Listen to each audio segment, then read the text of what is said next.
সাকিব তামিমের সাথে আলোচনা শেষে যা বললেন পাপন, চমক দিয়ে প্রধান কোচের নাম ঘোষণা করলো বিসিবি। হ্যাঁ প্রিয় দর্শক, তাই এই নিয়ে বিস্তারিত জানতে হলে ভিডিওটি না টেনে শেষ পর্যন্ত দেখতে থাকুন। আর আপনি যদি আমাদের চ্যানেলে নতুন হয়ে থাকেন তাহলে এক্ষুনি সাবস্ক্রাইব করে রাখুন। আর ইতিমধ্যে সাবস্ক্রাইব করে থাকলে আপনাকে অসংখ্য ধন্যবাদ।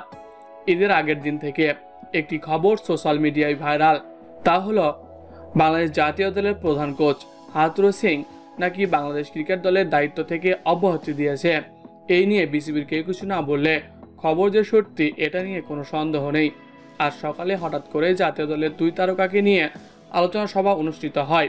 এই সভায় মূলত সাকিব তামিমকে আবারও একসাথে জাতীয় দলে ফেরানোর আলোচনা করা হয়। সাকিব তামিম দুইজনই আবারও জাতীয় দলে ফেরার বিষয়ে সম্মতিও জানিয়েছে। বলা বাহুল্য যে তামিমের জাতীয় দল থেকে অবসরের পেছনে হাথুরু সিং দায়ী। আবার বিশ্বকাপ চলাকালে সাকিবের সাথেও হাতুড়ে ঝামেলা বাঁধে। এর ফলে সাকিব তামিম দুজনের সাথেই সম্পর্ক খারাপ হয়ে যায় হাতুড়ির। অন্যদিকে শ্রীলঙ্কার বিপক্ষে দ্বিতীয় টেস্টে হাতুড়ি পারিবারিক সমস্যার কারণে ছুটি নিয়ে নিজ পরিবারের কাছে চলে যায় এবং হাতুড়ি না থাকায় দলে ফেরে সাকিব আল হাসান এবং খেলেন দ্বিতীয় টেস্ট। অবশেষে জানা যায় কোচ হাতুড়ি জাতীয় দলের দায়িত্ব থাকছেন না, ফলে সাকিব তামিম আবারও একসাথে দেখা যাবে।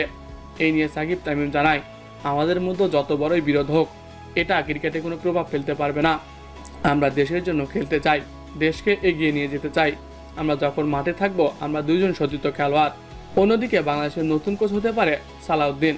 এই নিয়ে পাপন বলেন, আমি দেশের কাউকেই দায়িত্ব দিতে চাই, দেশীয় কোচ দিয়ে বাংলাদেশ দল পরিচালনা করতে চাই। সালাউদ্দিনকে আমাদের খুব পছন্দ। সালাউদ্দিন বিপিএলে খুব ভালো দায়িত্ব পালন করে, তাই তাকে আমরা জাতীয় দলের কোচ হিসেবে দেখতে চাই। তাকে আমরা প্রস্তাব দিয়েছি, সে আমাদের কাছ থেকে সময় নিয়েছে, আমরা তার জন্য অপেক্ষা করব।